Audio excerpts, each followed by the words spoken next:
अस्वार sir food and drug डिपार्टमेंटमधनं आले होते आणि त्यांनी सखोल माहिती घेतली आहे आणि त्यांनी आम्हाला नोटीस दिली आहे 15 दिवस फार्मसी सस्पेंड त्याच्या कोणत्या आधारावर? तर दर्शनी भागामध्ये एकदम समोर फार्मासिस्ट आमचे जे डिग्री होल्डर आहे, ते त्यांचे तिथे डिग्रीचे नव्हते, ते भिंतीवरती लावलेले होते. सप्लाइड म्हणून एक स्टॅम्प असतो, ते सप्लाइडचा स्टॅम्प त्याच्यावरती नव्हता आणि एक फॉर्म नंबर 35 असतो, जो की मला नाही वाटत कोणाकडे आहे. पण तो फॉर्मच अवेलेबल नव्हता आणि ते फॉर्म आणि ते फार्मसीमध्ये नव्हतं. तर त्याच्या आधारावरती आम्हाला ही 15 दिवसाचं त्यांनी सस्पेन्शन ऑर्डर दिलेलं आहे आणि कॉर्पोरेशननी जी पूर्ण डिटेल ट्रीटमेंट जी करायची होती, हा मोर दॅन 100 पेजेसचा डिटेल आम्ही त्यांना दिलाय, की पूर्ण डेट वाईज किती काय ट्रीटमेंट झालेली आहे, काय दुष्परिणाम झालेले आहेत, हा सगळा खुलासा कमीत कमी 100 पानी हा आम्ही कॉर्पोरेशनला पण दिलेला आहे. तर त्या आधारावरती आम्ही त्यांना सांगितलं तुम्ही जी काही कारवाई, कारण की पेशंट चांगला आहे, तर जी काही कारवाई असेल त्याच्यासाठी आम्ही सामोरे जायला तयार आहे. परंतु आतापर्यंत पूर्ण डिटेल झाल्यानंतर तर फक्त मिनिमम त्यांनी एवढं सांगितलं, बाकी पेशंट चांगला असल्यामुळे श्री केशव लक्ष्मण गुट्टे यांचा तक्रार अर्ज प्राप्त झालेला आहे. त्यानुसार आम्ही चांडक कॅन्सर हॉस्पिटल येथे जाऊन त्यांची सगळी चौकशी केली, दस्तऐवज तपासले, ते ताब्यात घेतले आणि त्यांना त्यांच्याकडनं नोटीस देऊन खुलासा सादर करण्यास पत्र दिलेलं आहे. त्यांचा खुलासा प्राप्त झालेला असून तो आम्ही पुढील कारवाईसाठी जिल्हा शल्य चिकित्सक यांच्याकडे 10/11/2025 रोजी पाठवण्यात आलेला आहे. या संदर्भात अहवालात जर काही बाबी आढळल्या संदर्भात तर कारवाई आपल्याकडून केली जाणार आहे की जिल्हा शल्य चिकित्सकांकडून केली जाईल? नाही, काही आढळल्यास त्यानुसार आम्ही वरिष्ठांशी चर्चा करून पुढच्या कारवाई करण्यात येईल. आपण देखील त्या ठिकाणी पाहणी करायला गेलो तर आपल्याला काही दस्तावेज तिथं चुकीचे आढळले आहेत का? दवाखान्याची देखील आपण पाहणी केली असता दवाखान्याच्या संदर्भात, पेशंटच्या संदर्भात जे दस्तऐवज आहेत ते आम्ही ताब्यात घेतले. त्यासाठी आम्ही ते पुढे माननीय जिल्हा शल्य चिकित्सक यांच्याकडे पाठवण्यात आलेले. समोर एक गोष्ट सांगू इच्छितो की मी माझ्या आईची ट्रीटमेंट 28/2/2025 ते 13/3/2025 या कालामध्ये चांडक हॉस्पिटलमध्ये केली होती. सदरील काळामध्ये माझ्या आईचं पहिलं ऑपरेशन फेल झालं, दुसरं ऑपरेशन केल्यानंतर आणखीन प्रॉब्लेम आले. त्याच्यानंतर त्या ठिकाणी एकाच याचे 2 बिल, त्याच्यानंतर ट्रीटमेंट वेगवेगळी, दिवस वेगवेगळे, अमाऊंट वेगवेगळ्या, ह्या सगळ्या गोष्टीचं खूप मोठी फ्रॉडिंग झालेली आहे. त्याच्यानंतर मेडिकलने जे बिलं दिलेली आहेत, एकाच व्यक्तीच्या नावावर 2 बिलं, माझ्या आईच्या नावावर पण आणि XYZ व्यक्तीच्या नावावर पण. तर माझी प्रशासनाला किंवा चांडक हॉस्पिटल किंवा चांडक मेडिकलला अशी विचारणा आहे की जर तुम्ही ही ट्रीटमेंट माझ्या आईवर केली की दुसऱ्यांवर केली किंवा आणखीन कोणावर केली याचा मला खुलासा करावा. त्याच्यानंतर याची मी रीतसर सर्व ऑफिसला CS पासून DI, CS, त्याच्यानंतर कलेक्टर ऑफिस, अधीक्षक, त्याच्यानंतर महानगरपालिका आयुक्त, मुख्यमंत्री, आरोग्यमंत्री, अन्न औषध प्रशासन मंत्री यांच्याकडे रीतसर कंप्लेंट दिलेल्या आहेत. पण सदरील काळामध्ये मागच्या 6 महिन्यापासून कुणीही कारवाई केलेली नाही. तरी मी आज DI ऑफिसला मागच्या 2 दिवसाखाली एक आमरण उपोषणचं लेटर दिलेलं आहे किंवा आपण जर यांच्यावर ताबडतोब कायदेशीर कारवाई नाही केली तर मी 26 जानेवारी 2026 या दिवशी मी माझ्या आईला घेऊन आमरण उपोषणाला बसणार आहे. कारण जो माझ्यावर अन्याय झालेला आहे, या अन्यायाला कुठंतरी वाचा फोडणं तितकंच गरजेचं आहे. कारण एकाच व्यक्तीच्या नावावर एकाच बिलाचे, एकाच टायमिंगचे, एकाच ट्रीटमेंटचे, एकच टॅबलेट असे 2-2 बिलं कसे काय बनू शकतात, हा प्रश्न आहे माझा. आणि इथलच्या ऑफिसनं म्हणा यांनी सर्व आजपर्यंत मला उडवाउडवीची उत्तरं दिलेली आहेत. आणि जो मला मानसिक त्रास झालेला आहे किंवा माझ्या आईला जो त्रास होत आहे तो असह्य आहे. यामुळे या शेवटचा मार्ग आमरण उपोषणाचा अवलंबलेला आहे. तरी माझी प्रशासनास विनंती आहे की आपण मला न्याय द्यावा आणि संबंधितावर योग्य कारवाई करावी. 3 ऑपरेशन केले तुमच्या आई, कालावधी होता तो सुद्धा वाढवला. हां, दवाखान्यामध्ये ॲक्च्युअलमध्ये माझी आई 28/2ला ॲडमिट झाली, 13/3ला आमचा डिस्चार्ज झाला. टोटल फक्त 14 दिवस होतात. पण यांनी माझ्या आईला ICUमध्ये 10 दिवस दाखवलं, रूममध्ये 7 दिवस दाखवलं, तर असे 17 दिवस होतात.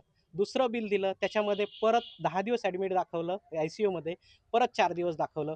पण वरची जी अमाऊंट आहे, व्हिजिट चार्जेस एका बिलामध्ये 14 दिवस आहेत, दुसऱ्या बिलामध्ये 8 दिवस आहेत. तर हा जो डिफरन्स आहे, प्रत्येक ठिकाणी यांनी फ्रॉडिंग करण्याचा प्रयत्न केलेला आहे. म्हणजे याच्यामध्ये एक झालं, की जर 3 दिवसाची ट्रीटमेंट कमी होत आहे, 17 दिवसात 14 दिवसाची ट्रीटमेंट होत आहे, तर खालची अमाऊंट ही चेंज व्हायला पाहिजे. 4,15,000 माझ्याजवळ दोन्ही ओरिजिनल बिल आहेत. त्याच्यामध्ये दोन्ही ह्याच्यात 4,15,000 रुपये. जर ट्रीटमेंट 3 दिवसाची कमी झाली, तर मग 4,00,000 तीच फिगर कसं काय आली? अन्न औषध प्रशासनाने कारवाई केलेली आहे. अन्न औषध प्रशासन यांनी कारवाई केली 15 दिवसाची. पण सदरील कारवाई ही एक प्रकारे पुन्हा गुन्हा करण्यासाठी प्रवृत्त करणारी आहे. आणि जर तुम्ही अशा व्यक्तींना जर सोडण्याचा प्रयत्न करत असाल, तर हे कुठंतरी थांबायला पाहिजे किंवा सामान्य माणूस याला कुठंही अशा प्रकारच्या याला हे करणार नाही. Chandak hospital, Chandak cancer care hospital, Jalgaon. प्राप्त झाली होती. त्या अनुषंगाने आपण ती तक्रार जी होती ती विविध विभागाची होती आणि त्याच्यामध्ये औषधाचा सुद्धा उल्लेख होता. औषधाचा उल्लेख असल्यामुळे ते चांडक कॅन्सर हॉस्पिटल जे आहे त्याला अटॅच जे मेडिकल स्टोअर्स आहे, चांडक फार्मा LLP, त्या ठिकाणी मी 8/8/2025 आणि 30/9/2025 या 2 तारखांना तिथं जाऊन मी तक्रारीच्या अनुषंगाने सखोल तपास केला. तक्रारकर्त्यांनी त्यांच्या तक्रारीमध्ये आपल्याला एकूण 27 बिले आणि दुसरे 10 बिले असे बिले आपल्याला म्हणजे कार्बन प्रत सादर केल्या होत्या, मूळ प्रती सादर केल्या नव्हत्या. त्यांना आपण तसं पत्र दिलं होतं की तुम्ही मूळ प्रत सादर करा, की जेणेकरून त्याच्यातलं जी शहानिशा आहे आपल्याला करता येईल आणि त्याच्यातली सत्यता पडताळता येईल. पण तक्रारकर्त्यांनी आजपर्यंत आपल्याला मूळ प्रती इथं सादर केलेल्या नाही. तर त्यांनी सादर केलेले जे बिल आहे त्याच्यावरचे जे बिल क्रमांक आणि दिनांक या अनुषंगाने आपण सदर मेडिकल स्टोअर्सला तिथे जाऊन तपासणी केली. तर मेडिकल स्टोअर्समध्ये जी तपासणी केली आपण की यांनी मूळ बिल आपल्याला सादर केले नाही, त्यामुळं त्यांच्याकडे जे उपलब्ध होते स्थळप्रती जे मेडिकल स्टोअर्सला ठेवणे आवश्यक असतात, त्या स्थळप्रतीहून पूर्ण तपास जो आहे तो करण्यात आला. स्थळप्रती पडताळले असता आपल्याला असे आढळून आले त्याच्यामध्ये की जे 10 बिलं जे होते ते 10 बिलं मंदाबाई केशव गुट्टे या नावाने जसं जे इश्यू झाले होते आणि त्या बिलाची औषध विक्री तिथून झाल्याचे ते निदर्शनास आले. आणि याला आपण मग जी विमा कंपनी आहे त्यांच्याकडून त्यांना त्या 10 बिलाचा मोबदलासुद्धा प्राप्त झालेला होता. त्यामुळे ते 10 बिलं जे तक्रारकर्त्यांचं म्हणणं होतं की या बिलाद्वारे मी औषधीच खरेदी केली नाही, हे म्हणणे तिथं ग्राह्य होत नाही, कारण की त्याला त्याचा क्लेमसुद्धा प्राप्त झालेला आहे. आणि जे उर्वरित 27 बिलं होती, उर्वरित 27 बिलामध्ये जसं त्याच्यामध्ये काही बिलं जे होते, काही म्हणजे यांनी जे बिलं सादर केले 27 बिलं त्याच्यावर मंदाबाई गुट्टे नावाच त्याच्यावर नमूद होतं, बरोबर.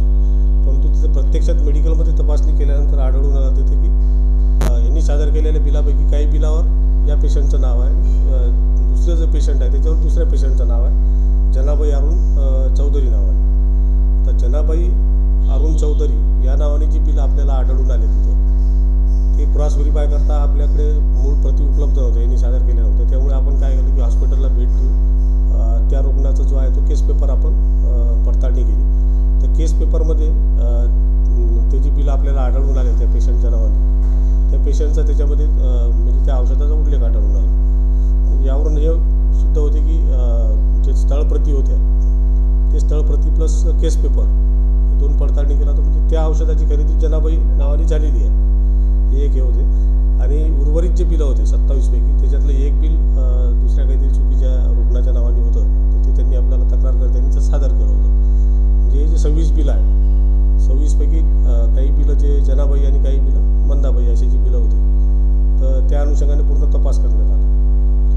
आणि यामध्ये जे 10 बिलं जे होते जे ज्यांनी सादर केले होते, मी यापूर्वी जे बोललो तुम्हाला, त्याच्यावर प्रत्यक्ष जे स्थळप्रत होती मेडिकलकडे त्याकडे त्याच्यावर रजिस्टर फार्मसीच्या सह्या नव्हत्या. आणि तपासणीत इतर काही मुद्दे जे आहे ते सखोल तपास करण्यात आला आणि त्या अनुषंगाने मेडिकलवर कारवाई 15 दिवसाची त्यांची परवानगी निलंबन करण्याची कारवाई या कार्यालयामार्फत घेण्यात आली. आणि या जे काही तक्रार प्राप्त झाली होती त्या अनुषंगाने संपूर्ण तपास करण्यात आला. आणि औषधे व सौंदर्य प्रसाधने कायदा 1940 आणि नियम 1945 अंतर्गत पूर्ण या प्रकारची कारवाई घेण्यात आली या विभागामार्फत.